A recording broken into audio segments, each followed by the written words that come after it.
सबसे पहले इस वक्त की बड़ी सियासी खबर से करते हैं। कांग्रेस को 24 घंटे के अंदर दूसरा बड़ा झटका लग सकता है, क्योंकि ये बताया जा रहा है कांग्रेस विधायक रामनिवास रावत आज पार्टी छोड़ेंगे। ये बड़ी खबर है इस वक्त की। 6 बार के विधायक है रामनिवास रावत, जो कि बीजेपी में शामिल होने की तैयारी में हैं और अकेले नहीं आएंगे बल्कि अपने सैकड़ों समर्थकों के साथ वो बीजेपी की सदस्यता लेने वाले हैं। विजयपुर में सीएम डॉक्टर मोहन यादव आज उन्हें पार्टी की सदस्यता दिलाएंगे। प्रदेश अध्यक्ष वीडी शर्मा भी इस दौरान मौजूद रहेंगे। तो कांग्रेस का एक बड़ा ओबीसी चेहरा रामनिवास रावत, जो कि कार्यकारी अध्यक्ष भी रह चुके हैं। इसी के साथ आपको बता दें कि ग्वालियर चंबल संभाग का एक सबसे बड़ा चेहरा कांग्रेस के पास रामनिवास रावत के रूप में है, लेकिन जब वो आज कांग्रेस छोड़ देंगे तो कांग्रेस को बड़ा झटका, और ये महत्वपूर्ण है।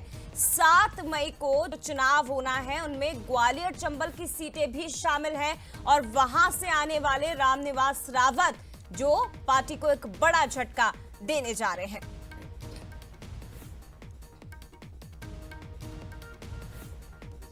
कांग्रेस के लिए काम करने वाला, कांग्रेस के लिए संघर्ष करने वाला, कांग्रेस के आंदोलनों में लाठी खाने वाला, कांग्रेस के कार्यकर्ता के साथ खड़े रहने वाले व्यक्तियों में से प्रत्याशियों का चयन किया जाए। और नहीं करते हैं तो फिर आगे कार्यकर्ता क्या करेंगे, ये वही निर्णय ले सकते हैं। तो इस वक्त की महत्वपूर्ण खबर है। और 6 बार के विधायक है रामनिवास रावत, जिनका नेता प्रतिपक्ष की दौड़ में भी नाम आगे चल रहा था। हालांकि उमंग सिंघार को उसके बाद नेता प्रतिपक्ष बना दिया गया।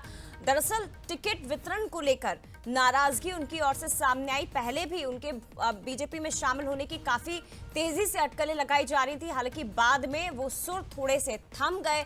अब एक बार फिर से जब कल इंदौर में अक्षय कांति बम जो प्रत्याशी थे कांग्रेस के, ऐन वक्त पर उन्होंने अपना नामांकन वापस लिया और साथ ही बीजेपी में शामिल हो गए, तो उसके 24 घंटे के अंदर रामनिवास रावत को भी लेकर चर्चाएं बहुत तेजी से उभरने लगी कि रामनिवास रावत भी अब बीजेपी में शामिल होने वाले हैं। और आज की वो तारीख बताई जा रही है, रामनिवास रावत आज कांग्रेस छोड़ देंगे।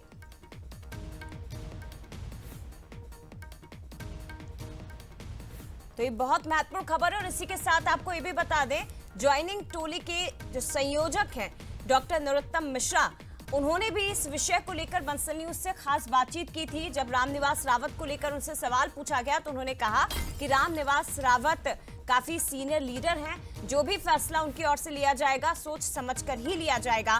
क्या कुछ कहा था वो आप सुनिए। रामनिवास जी मेरे मित्र हैं, बहुत अच्छे दोस्त हैं, समय समय पे हम मिलते रहते हैं और वो अगर कोई निर्णय लेंगे तो सोच समझ के लेंगे, ठीक ही लेंगे।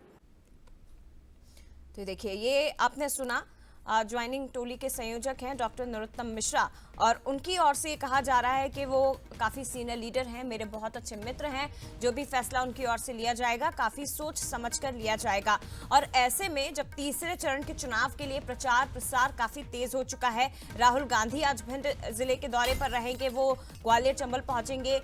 2 तारीख को प्रियंका गांधी का मुरैना का दौरा रहेगा। और ग्वालियर चंबल में रामनिवास रावत को एक सबसे बड़े चेहरे के रूप में देखा जाता है कांग्रेस के लिए, लेकिन अब उनका बीजेपी में शामिल होना कांग्रेस के लिए इस संभाग से एक बहुत बड़ा झटका। और ये बहुत महत्वपूर्ण खबर है कि सीएम डॉक्टर मोहन यादव के सामने वो पार्टी की सदस्यता लेने जा रहे हैं। एग्जीक्यूटिव एडिटर मनोज सैनी जी हमारे साथ इस वक्त फोन लाइन पर जुड़ गए हैं। मनोज जी, 24 घंटे के अंदर दूसरा बड़ा झटका। कल अक्षय कांति बम जिन्होंने एक बड़ा झटका दिया, उस सदमे से अभी तक कांग्रेस पार्टी उबर भी नहीं पाई होगी, कि आज रामनिवास रावत जो कि ग्वालियर चंबल संभाग में सबसे बड़ा चेहरा कांग्रेस का माना जाते हैं, कितना बड़ा झटका पार्टी के लिए हो सकता है उस समय जब तीसरे चरण में इन्हीं संभाग की सीटों पर चुनाव होना है?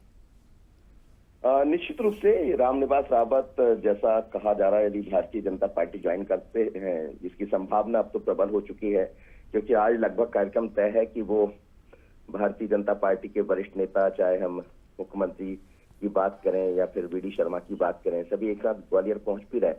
और उसी जगह मुरैना में जो चर्चा चली थी पहले कि 25 तारीख को वो नरेंद्र मोदी के सामने भारतीय जनता पार्टी ज्वाइन कर सकते हैं, लेकिन बीच में रोकने का प्रयास किया। जैसा हमने देखा, दिग्विजय सिंह के मंच से उन्होंने कहा भी था कि नहीं, ऐसा कुछ नहीं होगा, पर पूरी संभावना यही थी। बंसल लगातार कह रहा था कि तात्कालिक तौर पर एक कहा जा सकता है कि स्पीड ब्रेकर है, लेकिन उसके बाद चीजें बदलेंगी। और कल जैसा आपने भी कहा, अक्षयकांत बम ने एक बम फोड़ा और आज एक फिर बड़ा बम फूटने जा रहा है। यही नहीं है, मैं आपको बताना चाहूंगा जया, और भी 2 विधायक भारतीय जनता पार्टी के संपर्क में हैं और हो सकता है कि आने वाला जब चौथा चरण होगा तो उससे पहले, क्योंकि जहां वो 2 विधायकों की चर्चा और सामने आ रही है, वह चौथे चरण में मतदान होना है। तो निश्चित रूप से भारतीय जनता पार्टी की बल्ले बल्ले है और कांग्रेस को बड़ा नुकसान, पर समझना पड़ेगा कि आखिर ये क्यों हो रहा है। राजनीति में इतनी बड़ी ज्वाइनिंग, कोई विधायक छोड़ रहा है, कोई प्रत्याशी छोड़ देता है, बात नई नहीं है, लेकिन इस बार कुछ चीजें अलग दिखाई दे रही, जिसकी तैयारियां शायद। लेकिन मनोज जी, क्या रामनिवास रावत से बात करने का प्रयास नहीं हुआ? अक्षयकांती बम ने तो अचानक से बम फोड़ा, उसकी तो भनक किसी को भी नहीं लगी, लेकिन रामनिवास रावत की पूर्व में भी अटकलें थी, बीच में उनके सुर थोड़े से नरम पड़ गए।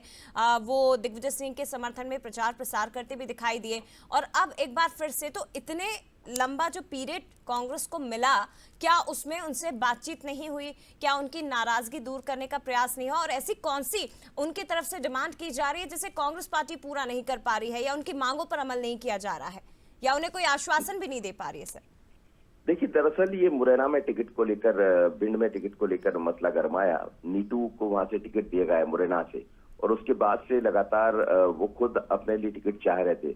आश्वासन भी दिया था उनको राहुल गांधी ने कि आपको टिकट मिल जाएगा, जैसी बातें बीच में आई। फिर राहुल ने खुद मनाने का प्रयास किया, उनको फोन किया और कहा कि समय पर आपका ध्यान रखा जाएगा। लेकिन चिंता इस बात की है क्योंकि भारतीय जनता पार्टी ने जिस तरह से माहौल बनाया कि ख्याल कब रखा जाएगा जब आपके पास कुछ होगा, लेकिन कुछ है ही नहीं। सत्ता यानी 400 की बात कह रही है भारतीय जनता पार्टी, केंद्र में बीजेपी की सरकार, राज्य में बीजेपी की सरकार, जैसा बीजेपी का दावा है।